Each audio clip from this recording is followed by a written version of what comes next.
Hello and welcome back to the channel where flavor knows no borders. This is Food Around Me. From souvlaki skewers, moussaka Greek lasagna, to kokoretsi grilled lamb intestines and retsina, the pine-flavored wine, these dishes leave Americans both fascinated and shocked. This video dives into 10 iconic Greek foods with stories of mythology, hormones, desire, power behind them. If you've made it this far, maybe your curiosity isn't average. Maybe you don't just eat to survive, you eat to understand, so don't just scroll away. Drop a thought in the comments, something only you would say. Like this video if it sparked anything inside you. And hit subscribe, not for the algorithm, but for the next question you never knew you needed. Because here, we don't feed the masses, we feed the minds that wonder.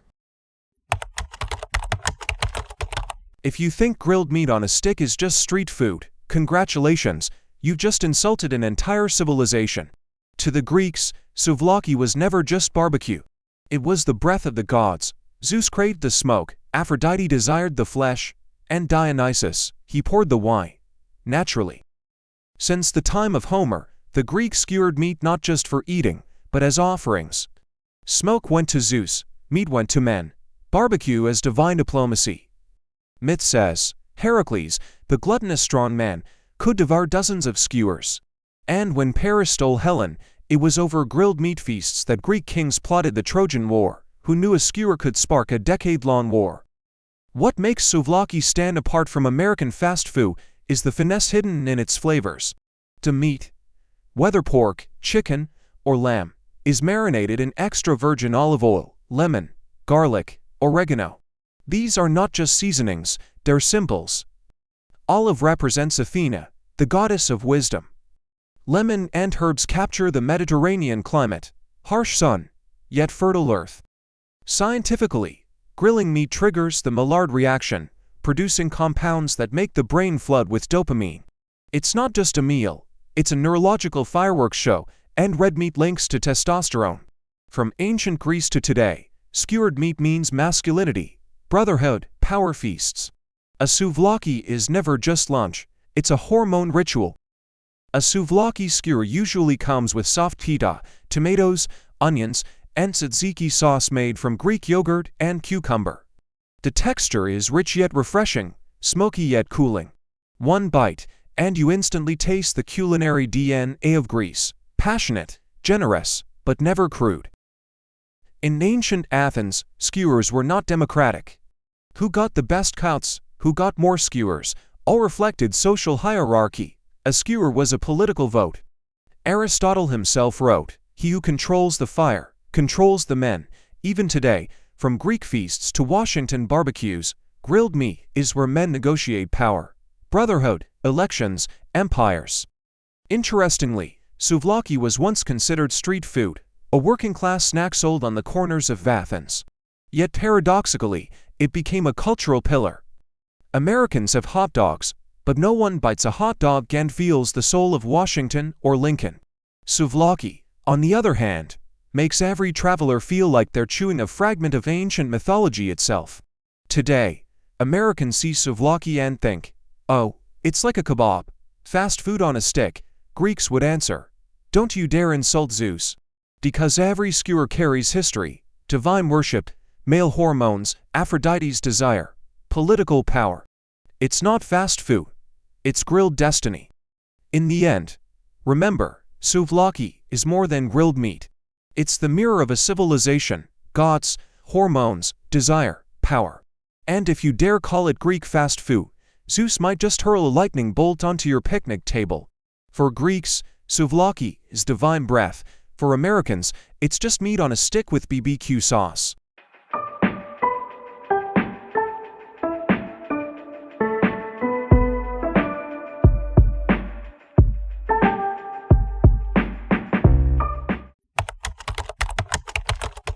If we had to choose a dish to represent the tapestry of Mediterranean civilization, moussaka would definitely be among the top contenders.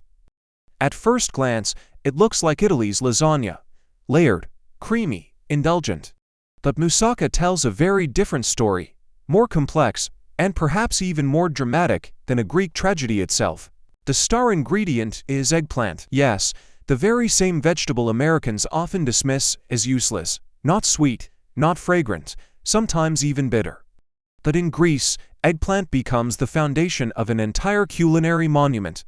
Slices of eggplant are roasted or fried golden, then layered with ground lamb or beef, rich tomato sauce spiced with cinnamon and nutmeg, and finally crowned with a silky bechamel sauce, a French import of butter, milk, and flour. What's fascinating is that moussaka is a fusion of civilizations.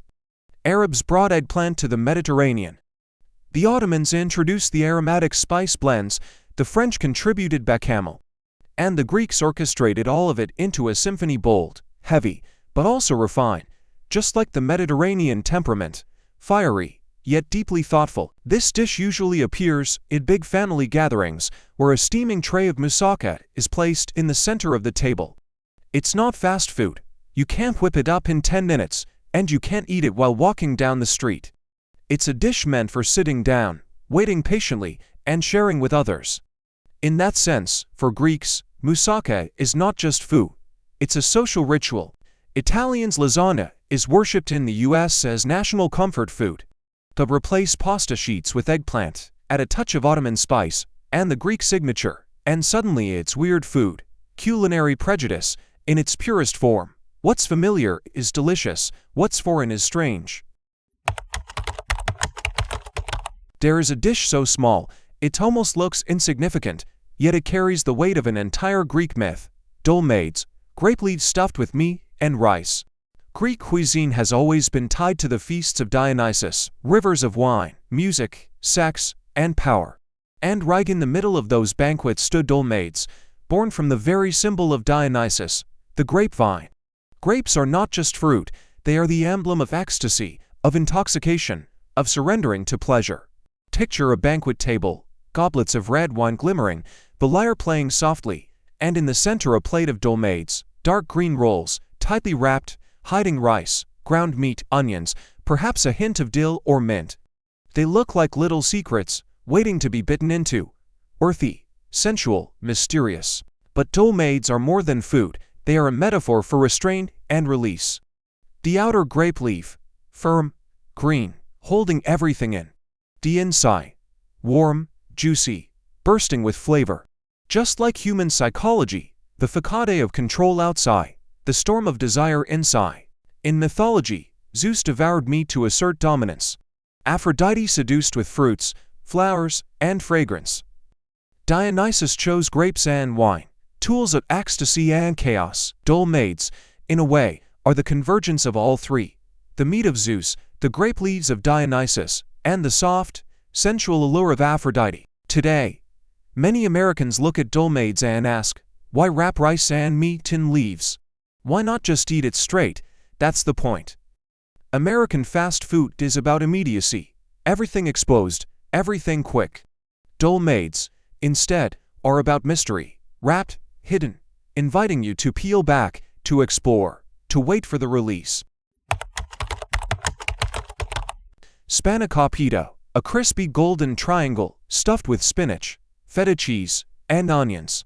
At first glance, it looks like a simple, healthy Greek snack, but in truth, it reflects the ancient Greek obsession with balance. The greens stand for health and discipline. The salty feta stands for pleasure, dopamine, indulgence. The flaky crust, a mask, hiding both inside.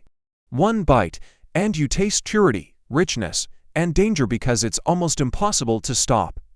Spanakopita proves that even spinach can be seductive if you wrap it in cheese, pastry, and a little touch of Greek mythology.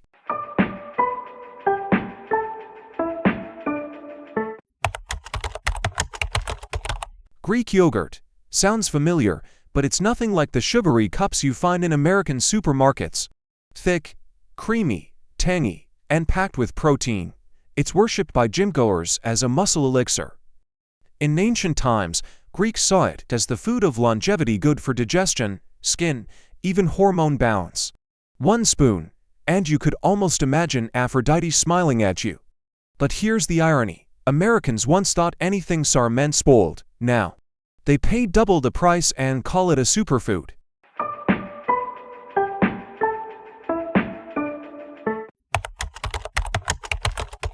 Charcoal grilled octopus.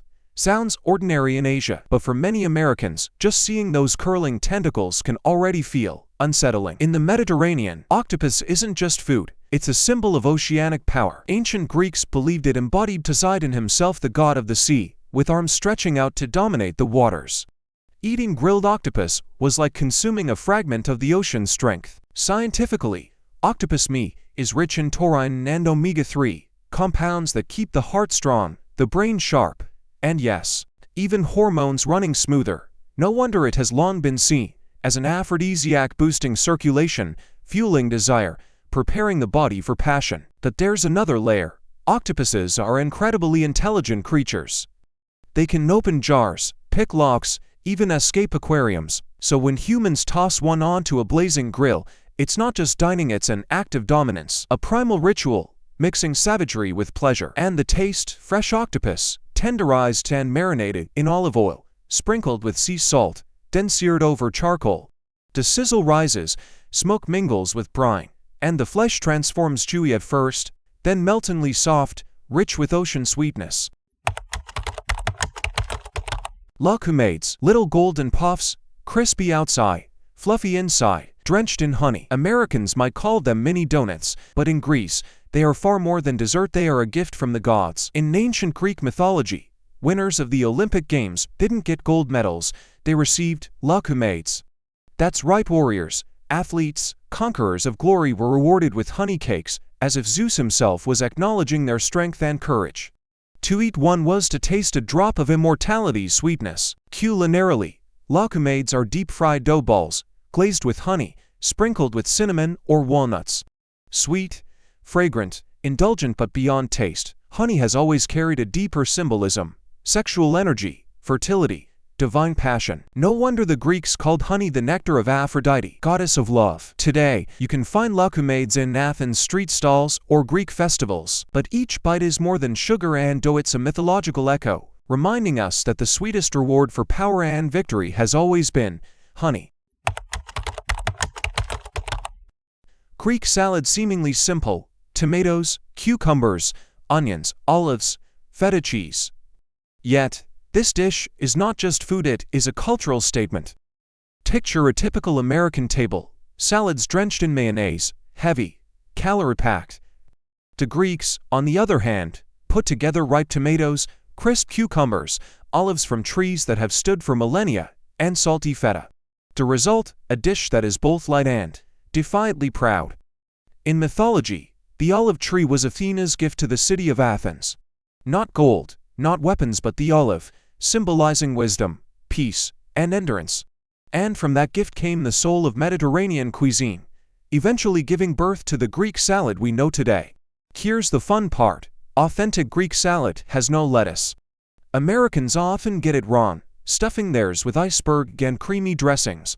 But in Greece, it's all about simplicity: fresh vegetables, pure olive oil, cheese, herbs. The belief that the raw essence of nature is what makes the body strong, the spirit alive. When people think of Greece, they think of salad, souvlaki, or moussaka. But there's another world hidden in plain sight: Greek desserts. And no, they're not just like French pastries or Italian biscotti. Greek sweets are unique, built on grains, honey, nuts, yogurt, and sometimes wine. Every element is tied to mythology, ritual, and pleasure. The most famous is baklava, a delicate phyllo pastry layered with almonds, pistachios, walnuts, drenched in honey.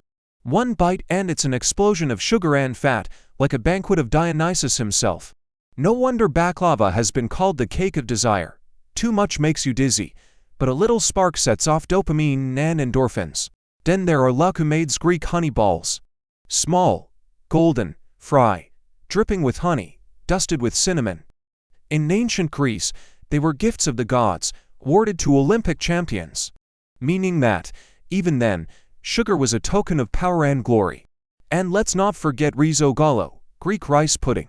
Humble at first glance, but with cinnamon and vanilla, it becomes comfort food that reconnects you to childhood, to a mother's embrace. The balance of sugar, cream, and spice stimulates serotonin, the hormone of safety and happiness. Taken together, Greek desserts embody philosophy. Sweetness is not about eating more, but about savoring deeply. Americans may devour giant donuts dripping with grease, but Greeks take a single piece of baklava or a small lakume and it's enough to feel blessed. Real power isn't in quantity, it's in the intensity of the experience.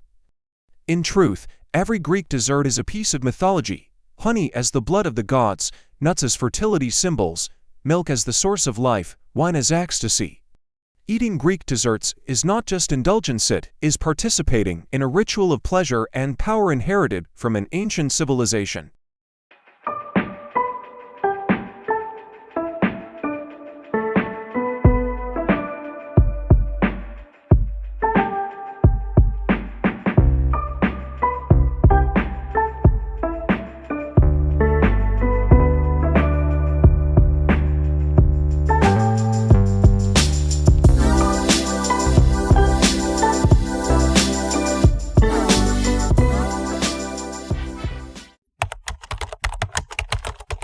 If baklava represents the sweetness of Greece, then kokoretsi is its shadow, the primal side of Greek cuisine, where humans meet their instincts on a skewer.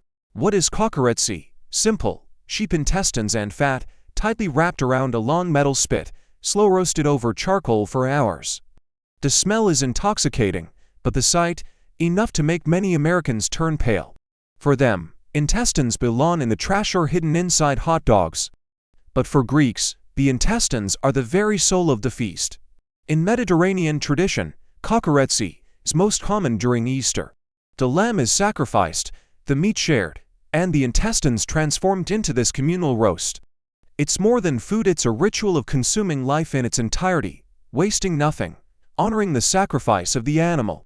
Kokoretsi also carries the weight of masculine power. When a Greek man slices into roasted intestine, biting into crispy fat, he reconnects with the primal image of Spartan warriors, men who lived simply but radiated strength. Some even call kokoretsi an aphrodisiac, not because of mystical chemicals, but because it hits the raw nerve of instinct: eat, survive, reproduce. Kokoretsi is not a dish of discretion, it is a dish of community, of collective feasting, where people drink, laugh, and share what would otherwise make outsiders squirm. Kokoretsi is like a psychological test. Do you dare confront the raw reality of food, blood, fat, guts, or do you hide behind industrial packaging, sterilized convenience, sanitized flavors? Greeks, clearly, have chosen the first path.